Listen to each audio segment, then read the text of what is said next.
की आप कल्पना कीजिए, एक बीज का रोपण किया गया और धीरे धीरे करके अपनी यात्रा पर आगे बढ़ता हुआ आज एक वट के वृक्ष में ये धन्वंतरी आयुर्वेदिक कॉलेज आज ये खड़ा हुआ है।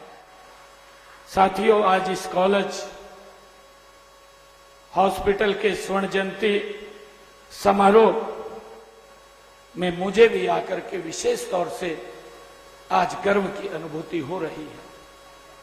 साथियों, मैं इस कॉलेज की सोसाइटी, आचार्यों और विद्यार्थियों को मैं इस कॉलेज के गौरवशाली 50 वर्ष पूरे करने पर आप सभी को, मैनेजमेंट को मैं हार्दिक बधाई और शुभकामनाएं देता हूं। साथियों, मैं उन सब महानुभावों को भी मैं आज इस अवसर पर नमन करता हूं जिन्होंने इस संस्था की आधी सदी की यात्रा में साथियों अपने ज्ञान और परिश्रम से इस विख्यात संस्थान को बनाया है।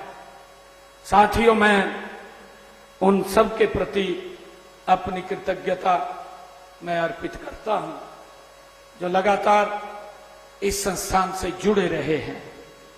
साथियों, आज ऐसे महान संत भगवान महावीर जी की भी जयंती है। आज का ये बहुत शुभ अवसर है। भगवान महावीर जी की जयंती की भी आप सबको मैं बहुत बहुत बधाई देता हूं, आप सबको शुभकामनाएं देता हूं। साथियों, मुझे खुशी इस बात की भी है कि इस कॉलेज के नए शैक्षणिक ब्लॉक का आज लोकार्पण करने का भी मुझे अवसर मिला है, जब हम गोल्डन जुबली इसकी मना रहे हैं।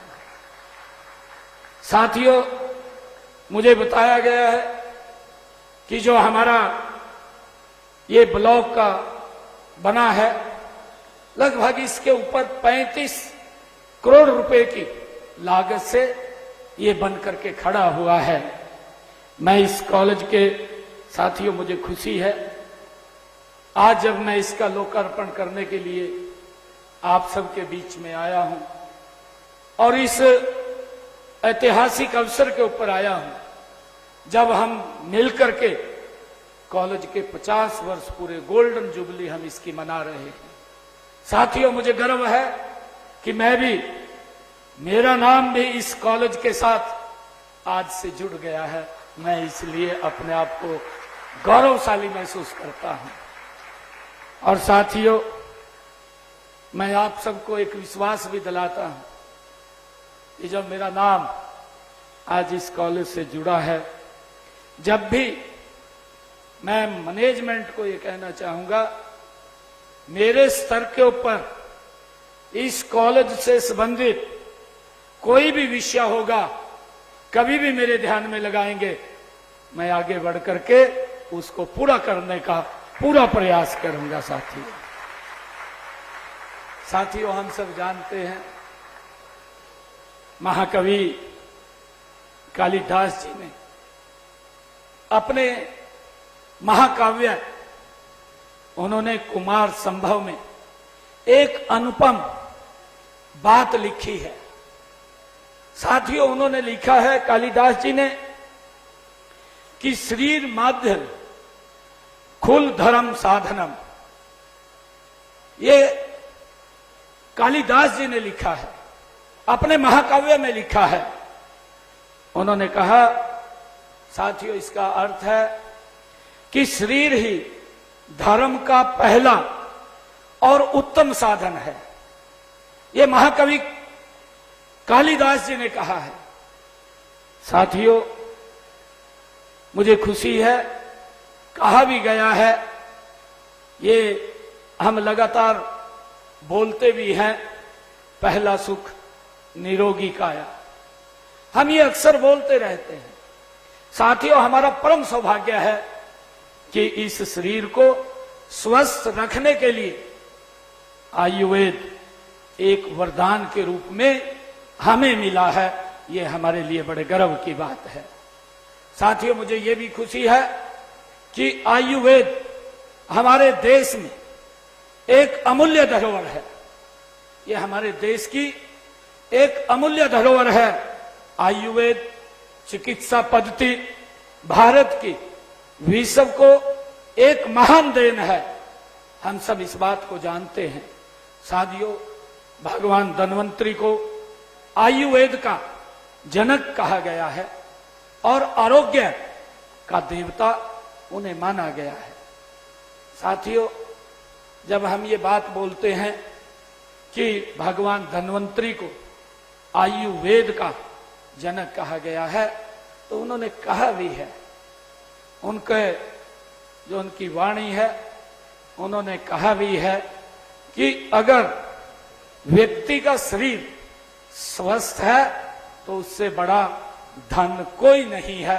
सबसे बड़ा धन अगर हमारे पास है तो हमारा शरीर वो स्वस्थ होना चाहिए। ये हमारा सबसे बड़ा धन है। साथियों, भगवान श्री धन्वंतरी के नाम पर स्थापित इस संस्थान भारतीय संस्कृति और चिकित्सा पद्धति का एक समृद्ध विरासत का ये प्रतीक है। साथियों, यह कॉलेज आयुर्वेद के शाश्वत ज्ञान को लगातार आगे बढ़ाने के लिए ये हमारा संस्थान ये प्रतिबद्ध है। साथियों, गर्व की बात है कि श्री धन्वंतरी आयुर्वेद कॉलेज इस प्राचीन पद्धति, प्राचीन विज्ञान को आधुनिक युग में एक नई ऊंचाइयों तक ले जाने में अपनी महत्वपूर्ण भूमिका ये निभा रहा है। साथियों, मुझे इस बात की भी खुशी है कि आयुर्वेद हमारी प्राचीन ये चिकित्सा प्रणाली है। हम सब इस बात को जानते हैं। आयुर्वेद से असाध्य बीमारियों का इलाज संभव हुआ है। साथियों, हम ये भी जानते हैं कि एलोपैथी चिकित्सा प्रणाली में जल्दी इलाज संभव है, लेकिन उसके शरीर के ऊपर बहुत साइड इफेक्ट भी पड़ते हैं। साथियों, परंतु जब आयुर्वेद में मरीज को बेहतर इलाज मिलता है, हम सब देखते हैं पिछले 50 वर्षों में इस संस्थान ने आयुर्वेद चिकित्सा के क्षेत्र में कुशल चिकित्सक और शोधकर्ता इस संस्थान ने तैयार किए हैं। साथियों, साथ ही समाज के विभिन्न वर्गों तक स्वास्थ्य सेवाएं भी पहुंचाने में इसने अभूतपूर्व योगदान दिया है। साथियों, इस कॉलेज के स्नातक और आज देश विदेश में आयुर्वेद के प्रचार प्रसार और प्रैक्टिस में लगे हुए हमारे जो आयुर्वेदा डॉक्टर हैं, यह संस्थान चंडीगढ़ ही नहीं बल्कि इस क्षेत्र में आयुर्वेद शिक्षा और चिकित्सा का एक प्रमुख केंद्र भी यह हमारा संस्थान है। साथियों, इस कॉलेज ने लगभग जब से ये शुरू हुआ है, जो मुझे बताया गया है कि इस संस्थान में लगभग 2500 ऐसे आयुर्वेदाचार्य वो तैयार किए हैं जो शहरी और ग्रामीण क्षेत्र में मानवता की सेवा निरंतर कर रहे हैं।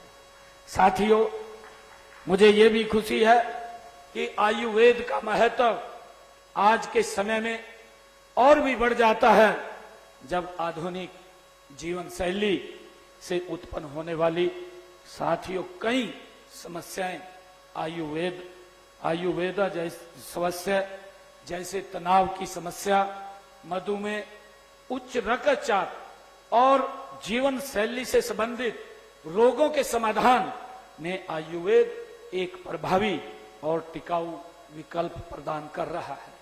साथियों, मुझे ये भी खुशी है कि आयुर्वेद चिकित्सा पद्धति में शारीरिक स्वास्थ्य के साथ साथ मानसिक और आध्यात्मिक स्वास्थ्य को भी संतुलित करने पर जोर दिया जाता है।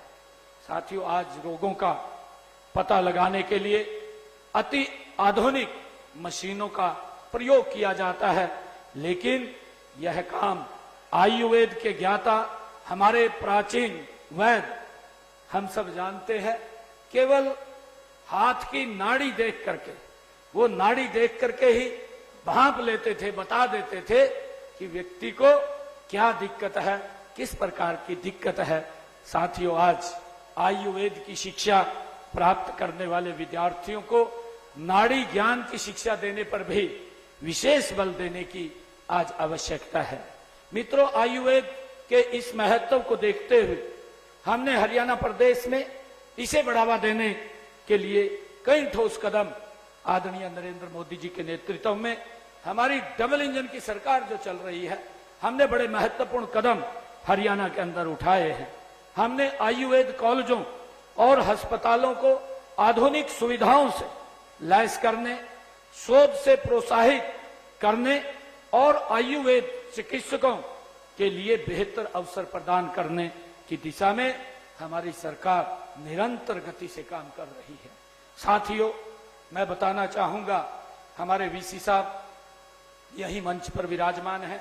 हमने कुरुक्षेत्र में श्री कृष्णा आयुष विश्वविद्यालय 500 करोड़ रुपए की लागत से साथियों उसकी स्थापना कुरुक्षेत्र में की है। ये देश का पहला ऐसा आयुष विश्वविद्यालय है। मुझे खुशी है कि आपका यह कॉलेज भी उसी से एफिलेटेड है।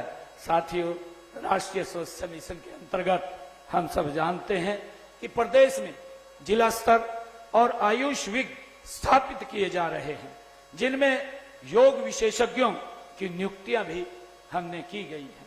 साथियों, इन आयुष विग में योग विशेषज्ञों द्वारा योग के माध्यम से लोगों को स्वस्थ रहने और रोगों के उपचार में योग को मदद का प्रशिक्षण भी दिया जा रहा है। साथियों, मुझे खुशी है सभी प्राथमिक जो हमारे स्वास्थ्य केंद्रों में आयुष चिकित्सा सुविधाएं वो प्रदान करने के लिए हमने हरियाणा के अंदर लगभग 572 आयुष चिकित्सा अधिकारियों की भर्ती भी की है। साथियों, मैं ये बताना चाहूंगा कि अब तक 400 आयुष औषधालयों और 138 उप औषधालय स्वास्थ्य केंद्रों में आयुष्मान आरोग्य मंदिर आयुष में अपग्रेड भी हमने उनको किया है। सभी जिलों में हमने पंचकर्मा के केंद्र स्थापित किए जा रहे हैं। साथियों, मैं खुशी है मुझे बताते हुए कि हमारे बाबा खेतानाथ राजकीय आयुर्वेद कॉलेज और एवं अस्पताल पटीकरा जो नारनौल का निर्माण कार्य भी हमने अभी पूरा किया है। इसमें ओपीडी आईपीडी की सुविधाएं भी हमने शुरू की हैं। साथियों, इसी प्रकार जिला झज्जर के गांव देवर खाना में स्नातकोत्तर योग प्राकृतिक चिकित्सा एवं अनुसंधान संस्थान वो भी स्थापित हमने किए हैं तथा इसमें भी ओपीडी भी शुरू की गई है। साथियों, गांव अकेड़ा नू में हमने 45 करोड़ 43 लाख रुपए की लागत से राज्य के पहले राजकीय यूनानी कॉलेज एवं अस्पताल का निर्माण भी हमने नू के अंदर किया है। साथियों, हमारे अंबाला के गांव चंदपुरा में राजकीय होम्योपैथिक कॉलेज एवं अस्पताल का निर्माण भी हमने यहां पर किया है। साथियों, मुझे खुशी है कि हमने जिला हिसार के मयड़ में लगभग 10 करोड़ की लागत से 10 करोड़ 85 लाख रुपए की लागत से हमने 50 बिस्तरों का इंटीग्रेटेड आयुष अस्पताल स्थापित वहां पर किया गया है। साथियों, आपके यहीं पड़ोस के अंदर पंचकुला में माता मनसा देवी कैंपस के अंदर 270 करोड़ रुपए की लागत से हमने 250 बिस्तर के अस्पताल के साथ राष्ट्रीय आयुर्वेद संस्थान की स्थापना की जा रही है। ये हमारे लिए बड़ी खुशी की बात है। साथियों, वर्ष 2024-25 में यहाँ बीएमएस कोर्स की कक्षाएं भी वो और ओपीडी भी शुरू हो चुकी है। साथियों, मुझे खुशी है कि आज पूरी दुनिया में योग का आज डंका बज रहा है और इसका पूरा श्रेय अगर किसी को जाता है तो भारत के यशस्वी प्रधानमंत्री आदरणीय नरेंद्र मोदी जी को जाता है, जिन्होंने इसका प्रस्ताव यूएनओ के अंदर रखा और फर्स्ट दृष्टा के अंदर ही विश्व के 147 देशों ने योग को हर वर्ष 21 जून को मनाने का निर्णय किया। आज मुझे खुशी है, आज पूरी दुनिया जब 21 जून आता है तो योग के साथ जुड़ती है। हमारा ये गर्व की बात है। साथियों, ग्रामीण क्षेत्रों में भी हमने योग को बढ़ावा देने के लिए हमारी सरकार ने 6500 गांव में योग एवं व्यायामशालाओं खोलने के लिए हमारी सरकार प्रतिबद्ध है। अब तक हमने 965 व्यायामशालाएं गांव में शुरू की जा चुकी हैं साथियों, तथा 139 व्यायामशालाओं का कार्य प्रगति पर है। और इसके अलावा हमने 8 पार्क ईवीएम व्यायामशालाओं को जल्द से जल्द शुरू किया जाना है। साथियों, मेरे लिए ये बड़े गर्व की बात है कि योग को बढ़ावा देने हेतु हमने 1000 आयुष योग सहायकों के पद भी हरियाणा में सृजित किए हैं। इनमें से 852 आयुष योग सहायक आज हरियाणा में कार्यरत हैं साथियों, जबकि शेष की भर्ती प्रक्रिया चल रही है। और इसके अलावा हमने योग सहायकों द्वारा योग गतिविधियों को प्रभावी निगरानी के लिए एक योग मानस पोर्टल उसको भी हमने लॉन्च किया है। हमने प्रदेशवासियों को योग के साथ साथ प्राचीन चिकित्सा पद्धतियों के महत्व से भी अवगत कराने का काम हम कर रहे हैं। साथियों, मुझे खुशी है कि जब मैं आज इस आयुर्वेदा हमारे जो भगवान धन्वंतरी आयुर्वेदा ये हॉस्पिटल के आज इस स्वर्ण जयंती कार्यक्रम के अवसर पर मुझे जब इस कॉलेज के में आने का अवसर मिला है तो मैं आप सब विद्यार्थियों को भी मैं कुछ कहना चाहता हूं। साथियों, आप सभी आयुर्वेद का भविष्य है। हम सब जानते हैं कि आयुर्वेद को 2014 के बाद किस प्रकार से देश के यशस्वी प्रधानमंत्री आदरणीय नरेंद्र मोदी जी ने इसको दुनिया में बढ़ाने का काम किया है।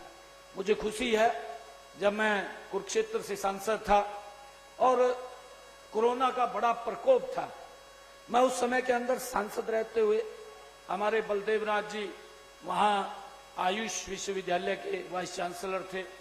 जब मैं उनको वहां मिलने के लिए गया और मैंने उनसे बात की कि आयुर्वेदा के अंदर भी क्या हम कोई वैक्सीन या कोई हम दवाई तैयार कर रहे हैं, मुझे बहुत अच्छा लगा। तो उन्होंने कहा कि हमारे यहाँ पर जो वैज्ञानिक हैं, जो बच्चे हैं, उन्होंने रिसर्च करके इसकी एक दवाई निकाली है और उसके रिजल्ट भी सार्थक आ रहे हैं। ये मेरे लिए बहुत गर्व की बात है कि कोरोना जैसे कालखंड के अंदर जो वैश्विक महामारी थी और इसकी ना वैक्सीन ना दवाई थी, उस समय के अंदर भी हमारे आयुर्वेदा के सभी डॉक्टर्स उस चिंता के अंदर लगे रहे कि हमने कोरोना को मात देनी है और उसके लिए कोई वैक्सीन हमने बनानी है। उसके अंदर एक बड़ा योगदान आपका रहा है। मैं आप सबको इसके लिए बधाई देता हूं। साथियों, इसीलिए मैं ये बात आज बोल रहा हूं कि आप आयुर्वेद का आप भविष्य हैं। आप पर न केवल प्राचीन विज्ञान को आगे ले जाने की जिम्मेवारी है, बल्कि इसे आधुनिक युग की आवश्यकताओं के अनुरूप ढालने की भी आपके कंधों के ऊपर एक बड़ी जिम्मेवारी है। साथियों, मेहनत, समर्पण और नवाचार के साथ आप आयुर्वेद को नई ऊंचाइयों तक ले जाने का आप काम करें, ऐसी आपसे हम अपेक्षा करते हैं। साथियों, मैं एक बार फिर अंत में इस स्वर्ण जयंती समारोह के आयोजन के लिए मैं धन्वंतरी आयुर्वेद कॉलेज के प्रबंधक, हमारे शिक्षक और हमारे सभी कर्मचारी इस संस्थान के और सभी हमारे विद्यार्थियों को मैं इसके गौरवशाली 50 वर्ष पूरे होने पर आप सबको बहुत बहुत हार्दिक बधाई और शुभकामनाएं देता हूं। इन्हीं शब्दों के साथ आप सबका बहुत बहुत धन्यवाद। और हमारे जो बच्चे उत्तीर्ण हुए हैं, मैं उनको पुनः आप सबको बहुत बहुत बधाई और शुभकामनाएं देता हूं। जय हिंद, जय भारत, जय भारत।